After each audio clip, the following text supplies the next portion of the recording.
ପ୍ରଥମ ପିତର 1:7 ଆମେ ଯଦି ପାଠ କରିବା ତାହେଲେ ଆମେ ଦେଖିବା ଏହି ଦୁର୍ବଳା ପାତ୍ରୀ ବିଷୟରେ ଏଠାରେ ଲେଖାଯାଏ ଈଶ୍ୱରଙ୍କର ବାକ୍ୟ। ସେହି ପ୍ରକାରେ ହେ ସ୍ୱାମୀମାନେ ତୁମମାନଙ୍କ ପ୍ରାର୍ଥନାରେ ଯେପରି ବାଧା ନ ଜନ୍ମେ ଏଥି ନିମନ୍ତେ ସ୍ତ୍ରୀମାନଙ୍କୁ ଅପେକ୍ଷାକୃତ ଦୁର୍ବଳା ପାତ୍ରୀ ଓ ଆପଣମାନଙ୍କ ସହିତ ଜୀବନ ରୂପ ଅନୁଗ୍ରହ ଦାନର ସହାଧିକାରିଣୀ ଜାଣି ସେମାନଙ୍କୁ ସମାଦର କର, ପୁଣି ଜ୍ଞାନରେ ସେମାନଙ୍କର ସହିତ ବାସ କର। ପ୍ରଭୁ ଏ ପଠିତ ବାକ୍ୟ ଦ୍ୱାରା ଆମମାନଙ୍କୁ ଅନୁଗ୍ରହ କରନ୍ତୁ। ଏଠାରେ ସ୍ତ୍ରୀ ଲୋକକୁ ସ୍ତ୍ରୀମାନଙ୍କୁ ପ୍ରଭୁ ତାଙ୍କର ବାକ୍ୟରେ କହୁଛନ୍ତି ଦୁର୍ବଳା ପାତ୍ରୀ ବୋଲି। ଆମେ ଜାଣୁ ପାତ୍ର ଯେଉଁ ପାତ୍ର କି ବ୍ୟବହାର ଯୋଗ୍ୟ, ଆଉ ସେଇ ପାତ୍ର ଯଦି ଦୁର୍ବଳ, ଆମେ ଜାଣିବା ସେଇ ଦୁର୍ବଳ ପାତ୍ର ଭାଙ୍ଗିଯିବାର ସମ୍ଭାବନା। ସେଇ ଦୁର୍ବଳ ପାତ୍ର ଯାହାକି ଦୁର୍ବଳ ଥିବାରୁ ଆମେ ତାହାକୁ ଅତି ସୁନ୍ଦର ଭାବେ ଯତ୍ନ ଭାବେ ବ୍ୟବହାର କରିବାର ଅଛି। ତେବେ ସେଇ ବିଷୟକୁ ଆମେ ଯଦି ଚିନ୍ତାରେ ରଖି ଏହି ବାକ୍ୟକୁ ଯଦି ଧ୍ୟାନ କରିବା ତାହେଲେ ସ୍ତ୍ରୀମାନଙ୍କୁ କୁହାଯାଇଛି ସ୍ୱାମୀମାନଙ୍କ ନିମନ୍ତେ ଯେପରି ସ୍ତ୍ରୀମାନଙ୍କ ସହିତ ହିଁ ବାସ କରିବାର ଅଛି, ଆଉ ଜାଣିବାର ଅଛି ଯେ ସ୍ତ୍ରୀମାନଙ୍କୁ ପ୍ରଭୁ ତାଙ୍କର ବାକ୍ୟରେ ଆଉ ସହକାରିଣୀ ବୋଲି କୁହାଯାଏ। ଯେତେବେଳେ ସେ ପୁରୁଷର ସେ ପଞ୍ଜର ନେଇକି ନିର୍ମାଣ କଲେ ବା ପ୍ରସ୍ତୁତ କଲେ, ତିଆରି କଲେ ହେବାକୁ, ସେତେବେଳେ ସେଠାରେ କୁହାଗଲା ଯେ ସେ ସହକାରିଣୀ ଭାବେ, ମନୁଷ୍ୟର ସହକାରିଣୀ ଭାବେ ସ୍ତ୍ରୀକୁ ପ୍ରଭୁ ସୃଷ୍ଟି କଲେ ବୋଲି। ତେଣୁକରି ପୁରୁଷର ଗୋଟିଏ ଅଙ୍ଗ ସଦୃଶ୍ୟ ପୁରୁଷ ସହିତ ବାସ କରିବାର ଅଛି।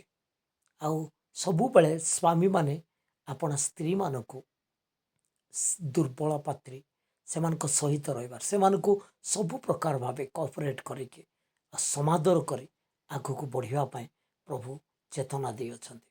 ଆଉ ଅନୁଗ୍ରହ ଦାନର ସହାଧିକାରିଣୀ ଜାଣି ଆମମାନଙ୍କୁ ପ୍ରଭୁ ଅନୁଗ୍ରହର ଦାନ ସ୍ୱରୂପେ, ଆଉ ସେ ଆମମାନଙ୍କୁ ଅର୍ଥାତ୍ ପ୍ରଭୁ ଆମମାନଙ୍କୁ ସହକାରିଣୀ ଭାବେ ସ୍ତ୍ରୀମାନଙ୍କୁ ଯୋଗାଇଛନ୍ତି।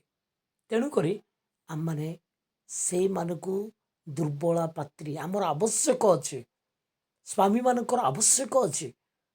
ବହୁ ପରିମାଣରେ ସେମାନଙ୍କ ସହିତ ଆମେ ବାସ କରିବାର ଅଛି।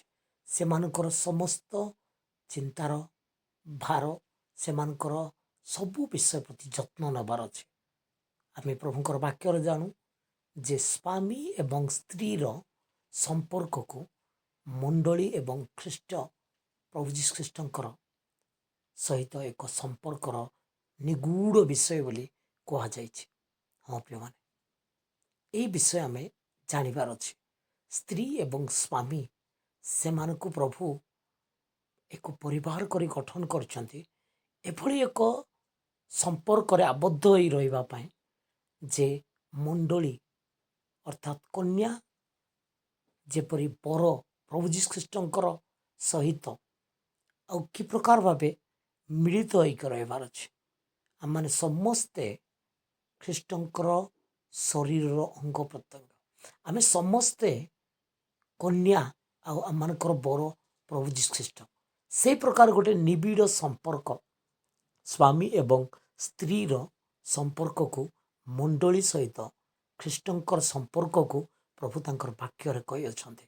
ତେଣୁକରି କେତେ ଗୁରୁତ୍ୱପୂର୍ଣ୍ଣ ଆଉ କେତେ ସତ୍ୟତା ଯେ ସ୍ୱାମୀ ଏବଂ ସ୍ତ୍ରୀର ସମ୍ପର୍କ। ତେଣୁକରି ସବୁବେଳେ ଆମେ ଅର୍ଥାତ୍ ସ୍ୱାମୀମାନେ ସ୍ତ୍ରୀମାନଙ୍କୁ ସମାଦର କରିବାର ଅଛି।